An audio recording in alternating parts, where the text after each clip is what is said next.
2 Samuel, chapitre 7.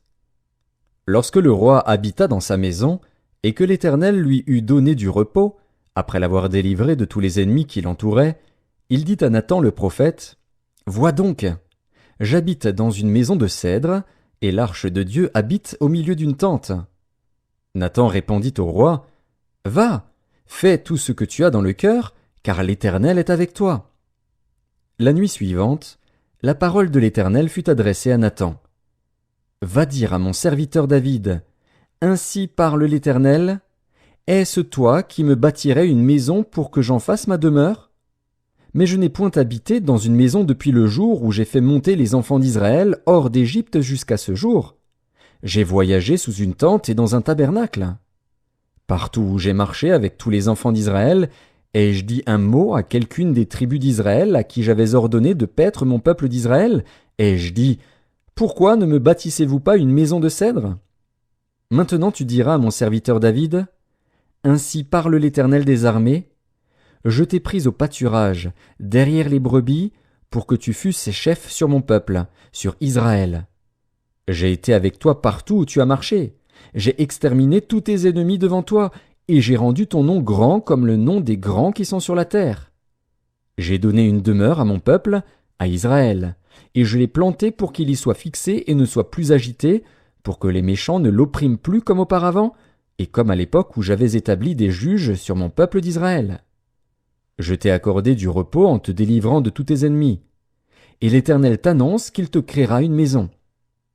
Quand tes jours seront accomplis et que tu seras couché avec tes pères, j'élèverai ta postérité après toi, celui qui sera sorti de tes entrailles, et j'affermirai son règne. Ce sera lui qui bâtira une maison à mon nom, et j'affermirai pour toujours le trône de son royaume. Je serai pour lui un père, et il sera pour moi un fils. S'il fait le mal, je le châtierai avec la verge des hommes et avec les coups des enfants des hommes. Mais ma grâce ne se retirera point de lui, comme je l'ai retiré de Saül, que j'ai rejeté devant toi. Ta maison et ton règne seront pour toujours assurés, ton trône sera pour toujours affermi. » Nathan rapporta à David toutes ces paroles et toute cette vision.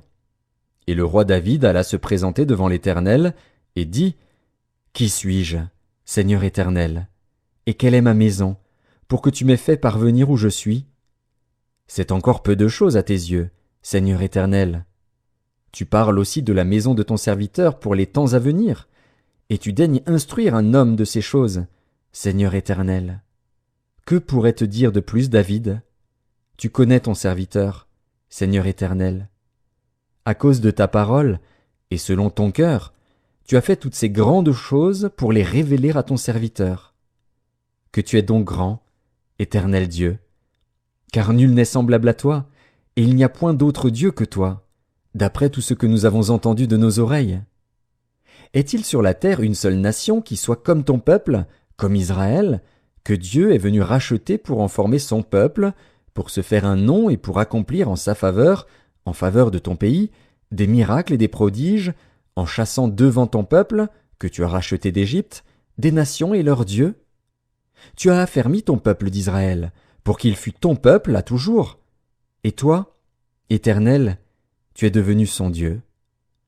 Maintenant, Éternel Dieu, fais subsister jusque dans l'éternité la parole que tu as prononcée sur ton serviteur et sur sa maison, et agis selon ta parole.